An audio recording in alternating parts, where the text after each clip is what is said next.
Kaixo, egunon lazkautarrak. Bueno, zerbitzuen atalean ohiko lanekin jarraitzen omen dute, hala esan du Jonek. Bestalde, babeseko materialari dagokionez, entzun berri dugu udalen artean banatzeko ez dakit zenbat jaso dituela Gipuzkoak eta hoietatik 800 maskara egokitu zaizkio Lazkaori eta Lazkaori iritsiko omen zaizkio datozen egunetan. Eta hori dela eta adin nagusikoei esate baterako 70 urtetik gorakoentzat lehen maskara banatu bazen, orain bina edo banatuko da.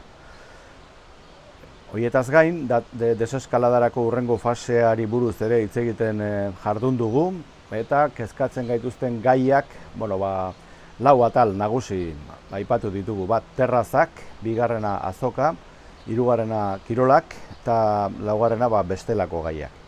Terrazei dagokienez, datorren astetik ireki ahal izango dira, tabernak ez jendea izango da sartu taberna barrura, baina bai terrazetan eserita egon, eta beti ere 2 metroko distantzia gorde beharko dute maitik maira. Eta mai bakoitzean 2 lagun baino gehiago ezin izango omen dira eseri. Ez dago garbi, familia batekoak badira kide guztiak, mai batean 2 baino gehiago eseri ahal izango diren edo ez. Hor kontraesanak badaude arauetan izan ere. Zentzu honak esaten du, etxean elkarrekin egon bagara, mai baten bueltan, terraza batean zergatik ez dugu egon behar elkarrekin. Baina, gogoratu behar dugu, esate baterako kirola egitera, ezin garela familia osoak elkarrekin atera. Gehienez ere, 2 lagun atera daitezkeela elkarrekin, eta abar. Bigarren gaia azokarena zen, azokan lehendabiziko astean berdin egitikotan geratu gara, naiz eta dirudienez orain jendea azoka saltzaileak hasita daude, anoiz etorriara izango diren, batez ere erropa saltzaileak eta badakizu oraingoz janari saltzaile bakarri dutela aukera etortzeko. Joan den asteko azokaren, edo aste honetako azokaren joan den asteleneko datua daukagu, eta 550 pertsonak egin zituzten erosketak Lazkaoko azokan, bada zerbait. Hirugarren gaia, kirolarena. Kirolak, 2 modutara banatzen ditu dekretuak, batzuk areto irekietan edo kanpoan egiten diren kirolak eta bestetik areto itxietan egiten direnak. Eta oraingoz, areto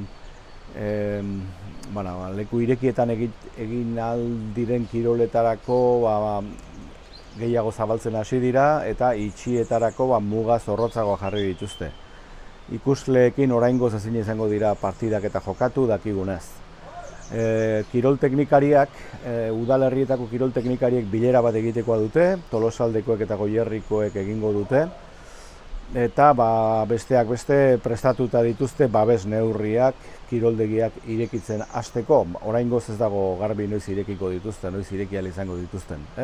Baina pantailak badituzte, hidrogelontziak ere badituzte, ordainketak ere kezkatzen ditu, dirua eta diru trukea eta ezin izango dutelako erabili, eta horretan pentsatu beharko dute behar bada bizum edo antzeko zerbitzuren bat jartzea, eta bar.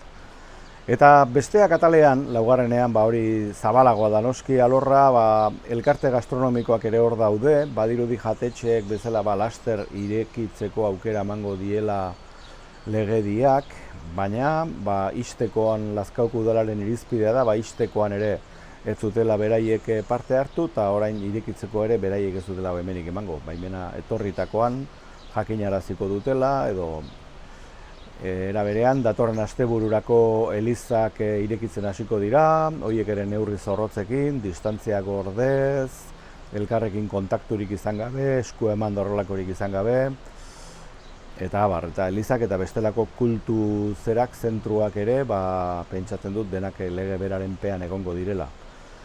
Eta Orobion beste bat zaharren elkartea, hori izango da azkene irekiko denetako bat, den jende horri biltzen den jende motagatik, arrisku handiko jendeak helduenak beraie direlako.